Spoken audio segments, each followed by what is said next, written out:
नमस्कार मेरे प्यारे बच्चों, ज्ञानदायिनी क्लासेस में मैं सरोज सांगवान आपका स्वागत करती हूँ।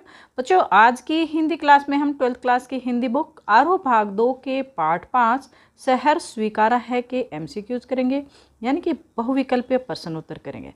मैं आशा करती हूँ कि आपने कविता को अच्छी प्रकार से समझ लिया होगा। तो आइए अब इसके एमसीक्यूज करते हैं। पहला प्रश्न है, शहर स्वीकारा है कविता के रचनाकार का क्या नाम है? ए आलोक धनवा, बी शमशेर बहादुर, सी कुंवर नारायण, डी गजानन माधव मुक्तिबोध। तो इसका सही उत्तर है गजानन माधव मुक्तिबोध। माधव मुक्तिबोध उनके पिता का नाम था। गजानन माधव का जन्म कब हुआ था? ए सन 1915 में, बी सन 1917 में, सी सन 1918 में, डी सन 1916 में। तो इसका सही उत्तर है बी सन 1917 में।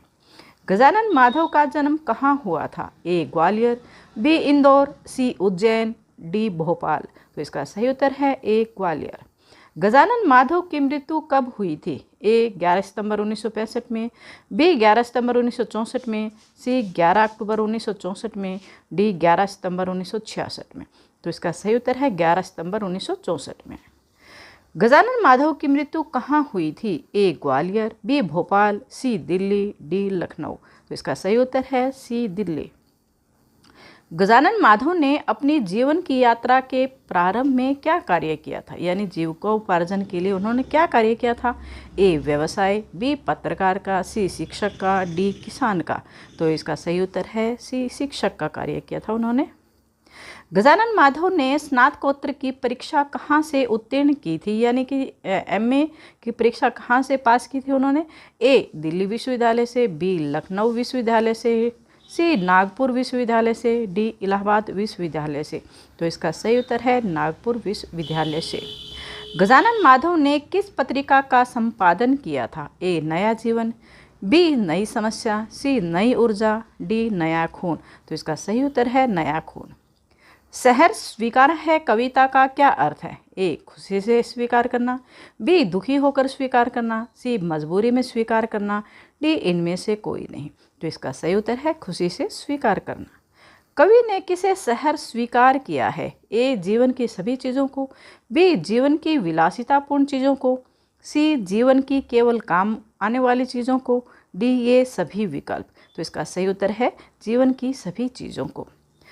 शहर स्वीकारा है कविता को किस काव्य संग्रह से लिया गया है? ए काठ का सपना, बी चांद का मुंह टेढ़ा, सी भूरी भूरी खाक धूल, डी विपात्र। तो इसका सही उत्तर है भूरी भूरी खाक धूल। कवि को क्या गर्वीली लगती है? ए जिंदगी, बी रईसी, सी गरीबी, डी मौलिकता। तो इसका सही उत्तर है गरीबी। कवि का भीतर की सरिता से क्या आशय है? ए आंतरिक विचारों की सरिता, बी मूढ़ता, सी बेचैनी, डी जागरूकता। तो इसका सही उत्तर है आंतरिक विचारों की सरिता। जो कुछ भी दिखाई देता है कवि के अनुसार किसका संवेदन है? ए ईश्वर का, बी आम मानव का, सी धरती का, डी नभ का। तो इसका सही उत्तर है ईश्वर का। कविता में कवि किसे संबोधित कर रहा है? ए मनुष्यों को, बी अपने माता को, सी असीम सत्ता को, डी अपने गुरु को। तो इसका सही उत्तर है असीम सत्ता को, यानी कि ईश्वर को। कवि ने सुख दुख कैसे स्वीकार किया है?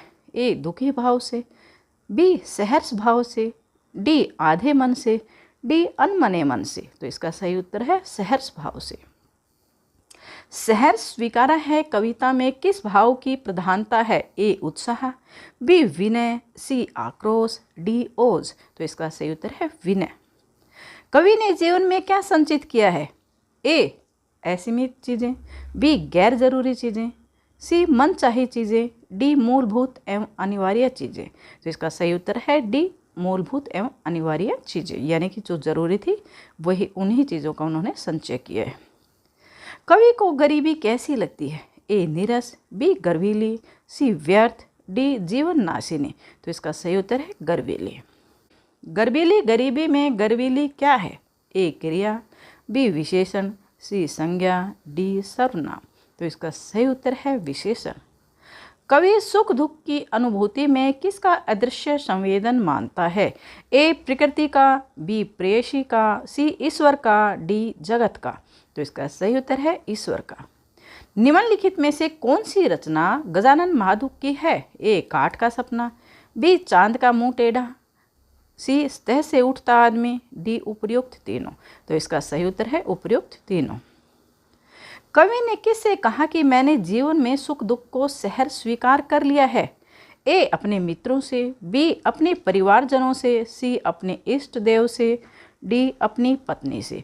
तो इसका सही उत्तर है सी अपने इष्ट देव से यानी ईश्वर से उन्होंने कहा कि मैंने आपने जो भी मुझे जो कुछ भी दिया है वो मैंने अपनी खुशी से उसको स्वीकार कर लिया है।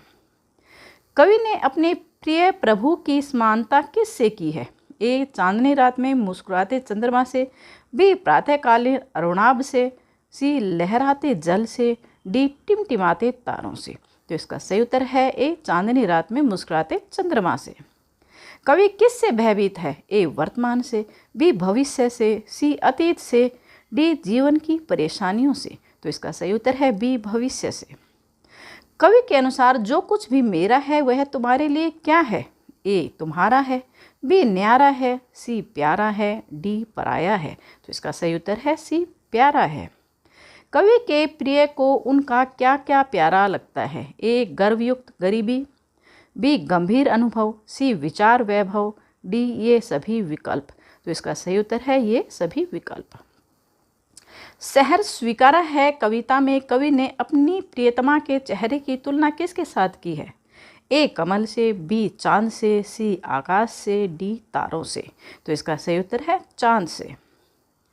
सहर स्वीकारा है कविता की भाषा शैली कैसी है? ए साहित्यिक, बी व्यंग, सी अवधि, डी आलोचनात्मक। तो इसका सही उत्तर है साहित्यिक। कवि के भीतर क्या है?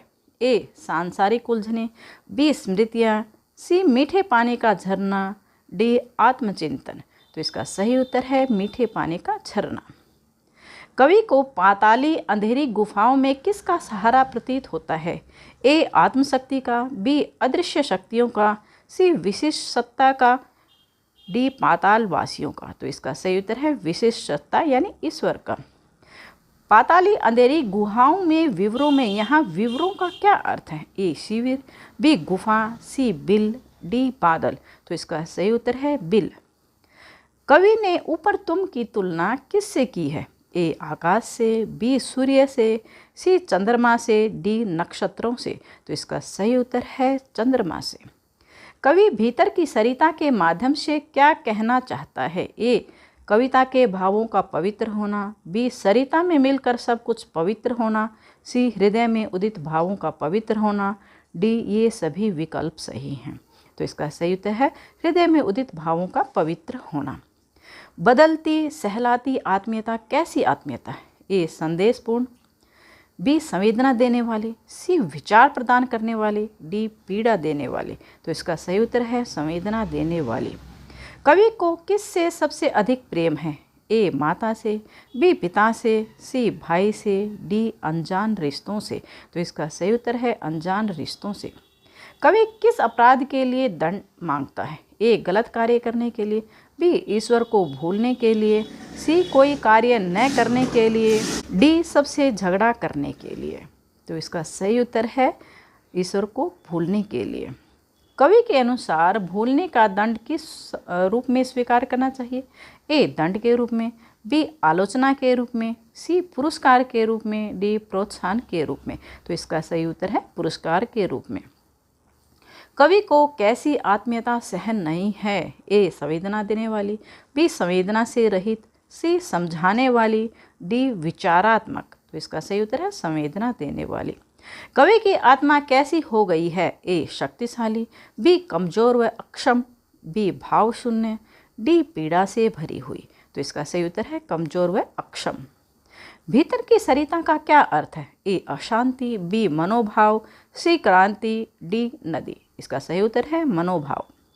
कविता सहर स्वीकारा है में विचार वैभव में कौन सा अलंकार है? ए रूपक, बी अनुप्रास, सी पुनरुक्ति, डी यमक। तो इसका सही उत्तर है अनुप्रास।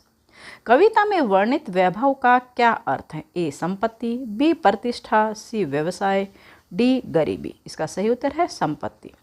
कविता सहर स्वीकारा है के अनुसार ममता के बादल की मंडराती कोमलता कहाँ गिरती है? ए बाहर, बी भीतर, सी बीच में, डी सर्वत्र। तो इसका सही उत्तर है भीतर। शहर स्वीकारा है कविता में कवि ने किस वर्ग के प्रति घृणा के भाव व्यक्त किए हैं? ए पूंजीपति वर्ग के प्रति, बी क्रांतिकारी वर्ग के प्रति, मजदूर वर्ग के प्रति, डी आधुनिक वर्ग के प्रति। तो इसका सही उत्तर है ए पूंजीपति वर्ग के प्रति। तो बच्चों, ये थे हमारे पाठ 5 शहर स्वीकारा है के MCQs। मैं आशा करती हूँ इनसे आपको काफ़ी लाभ होगा। तो आपको ये वीडियो कैसी लगी और इससे संबंधित यदि आपका कोई भी प्रश्न है, कोई भी डाउट है, तो आप कमेंट करके मुझसे पूछ सकते हैं। वीडियो देखने के लिए धन्यवाद।